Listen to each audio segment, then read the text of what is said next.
Hello, BookTube, and welcome to day 18 of Vlogmas. I was watching Kate Howe's great BookTube channel. I'll leave a link to it down below. And for her day 18 of Vlogmas, she did her top 10 favorite mystery series. And I thought, why not do the same? Kind of quasi-BookTube parasite tag, if you will. So I'm going to go through her top 10 and replace some of her choices with some of my own, because many of her choices cannot be replaced. They are perfect. So the very first one that she chose is one of those. It's the Inspector Linley series by Elizabeth George. These are, she rightly praises them as being just novels with a dash of mystery rather than mysteries with a dash of novelistic touches. They are wonderfully textured things, just wonderfully, and they just continue to be great, book after book after book. It's amazing. Then for number 2, she has a great love of the writer Mary Stewart, and Mary Stewart has a number of standalone murder mysteries, and so she included those even though they're not technically a series. But I don't love Mary Stewart enough to let her get by on a technicality, so I'm removing her from the list, and in her place, I'm going to put the author Nick Drake, and this might also be disallowable because I don't know that he still writes this series. It was billed as a trilogy, but it has all the earmarks of being able to continue in one form or another. Maybe not with the main character, but certainly in the milieu. And the milieu is ancient Egypt and evoked wonderfully. There's a host of ancient Egypt mystery series, and this is by far the best of them all. They star a character named Rahotep, who is an unconventional crime inspector in ancient Egypt. Unconventional, almost to the point of anachronism. I think he's fantastically realized, but this author really has a way with creating characters. His mysteries are fairly strong, but his characters are what you come back and they're what make me reread the books. And the books are Egypt, Nefertiti, and Tutankhamun. So you can, if you know anything about ancient Egypt, then you'll be able to guess some of the major plots.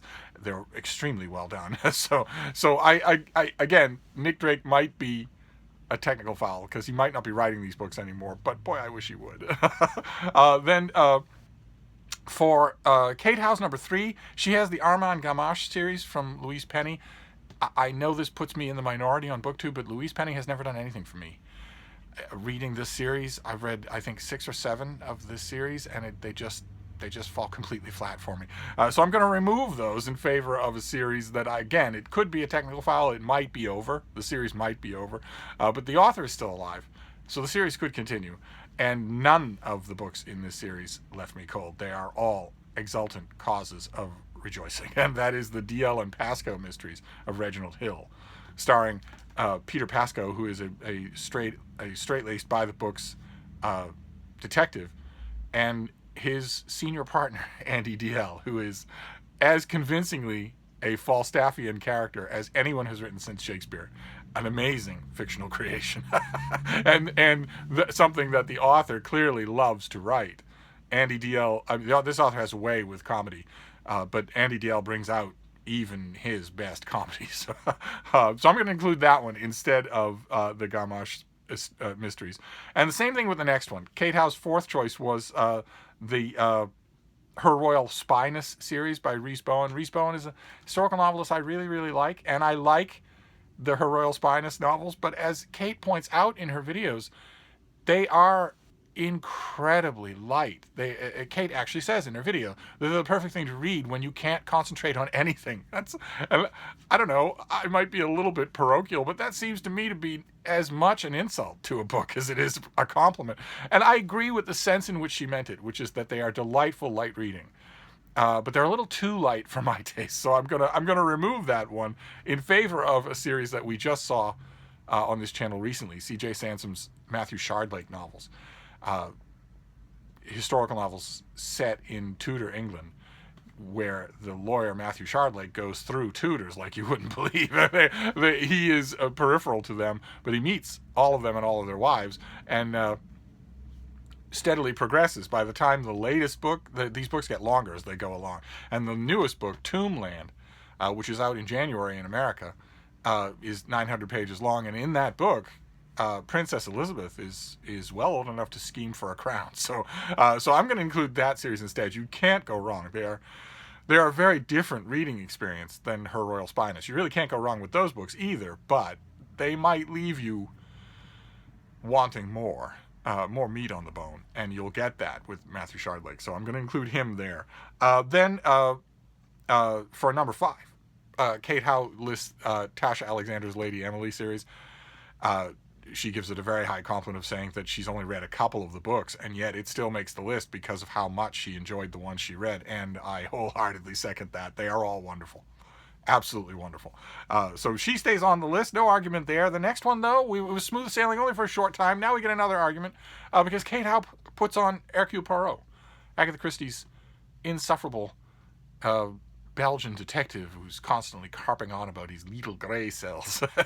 And that series is over, no matter what Christie's estate might try to pull otherwise by drafting people to do quote-unquote authorized novels. Agatha Christie wrote Hercule Poirot. Nobody else writes Hercule Poirot. So since that, I mean, I love the Poirot novels. I myself, if the world is as an old English cleric I once knew, steadfastly maintained to his grave, if the world is really split between Poirot people and Miss Marple people, I am a Marple person, but still, I like the Poirot novels, but I'm going to strike it from the list because it's not an ongoing series. I'm going to say, instead of that, the Rebus novels of Ian Rankin. Extremely gritty Edinburgh police procedurals that are wonderful. Just wonderful. You have to be in the mood for them because there's not a glint of sunlight in them. But they're wonderful. The latest one, House of Lies, it comes out again, I think, either in the last day of December or in early January in America. And it's as good as all the others. Just amazing. So I'm going to put that on the list instead. I've read them all. These series that I'm recommending, I recommend all the books in the series. Then the next one, number 7 on Kate Howe's list, was Jacqueline Winspear's Maisie Dobbs books, which I wholeheartedly second. I'm not going to remove that from any list. Kate points out in her video that they are, the word she uses is sad, I think, and that is accurate. There is a feeling running throughout the whole series, even the relatively optimistic first book, that these things are taking place in history. They are not cozy. They are not particularly sunlit. The hard realities of the hardest time period of the 20th century are not going to be muffled. They are not going to be on the distant horizon here. And we know that from the start. And boy, oh boy, you get that right between the eyes in the new Maisie Dobbs mystery, the American something or other, which comes out in January, I think, or February. I understand what Kate meant, that this is not, it's an engrossing series, but it has shadows that are never far away from the plots. I think very enticingly so. I think it makes it a fascinating reading experience. Then number 8 on her list was MC Beaton's Agatha Raisin books, and I know that Agatha Raisin has an enormous horde of fans who love her sharp tongue and her witty irreverence, and it's just never done anything for me. It seems like that is all that she has to hang her hat on. And I know you can say that about all the best, recurring murder mystery figures. There's often very little to them. When you scrape away everything else, it's usually they have only a handful of gimmicks. There isn't much to Poirot, for instance, besides his fussiness, his mustache, and his little grey cells. If you take all those away, put him in a situation where none of that applies, you'd be hard-pressed to tell what Poirot would do. And you'd be hard-pressed to maintain that he would do whatever that is better than anybody else. It's not the same with all detectives, but with Agatha Raisin, it's always seemed a bit thin to me, so I'm going to remove her from the list. Although you should keep in mind that there are no duds on Kate's list, just books that didn't appeal to me, so they might appeal to you. And in place of that, I'm going to put the Inspector Brunetti series, the incredibly long-running Inspector Brunetti series by Donna Leone. All set in Venice, all wonderful. There is a kind of quiet iconoclasm going on. Donna Leone would never call herself an iconoclast. These are traditional police-oriented murder mysteries with a very strong dash of location. But nevertheless, there are some things that go on in the Brunetti mysteries that you don't expect. Especially in the 21st century, you don't expect, for instance, he's a happily married man. You don't expect that to last. His wife does not end up cut up into cubes and stuffed into a refrigerator in some mystery just to goose the plot. That doesn't happen. There are no hordes of illegitimate children that show up and are always drug addicts. No, nothing like that happens, and that has started to be, in the 21st century, that has become revolutionary.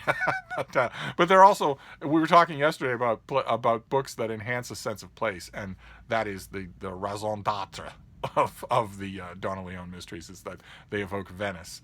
So I'm going to put her on the list. And then the last two, 9 and 10, are both full-throated agreements with Kate Howe. Number 9 is the Inspector Wexford mysteries by Ruth Rendell, which are sharp as pickaxes. They're just amazing. And number 10 is the Amelia Peabody mysteries of Elizabeth Peters, starring a 19th century fiercely opinionated Egyptologist named Amelia Peabody. And eventually, in the course of a very long and very satisfying series, her burgeoning family of adoptees and servants, and of course her husband Emerson, who scarcely ever met a shirt that he didn't immediately unbutton, and who is kind of a Byronic hero in the series, except with extra shots of espresso testosterone.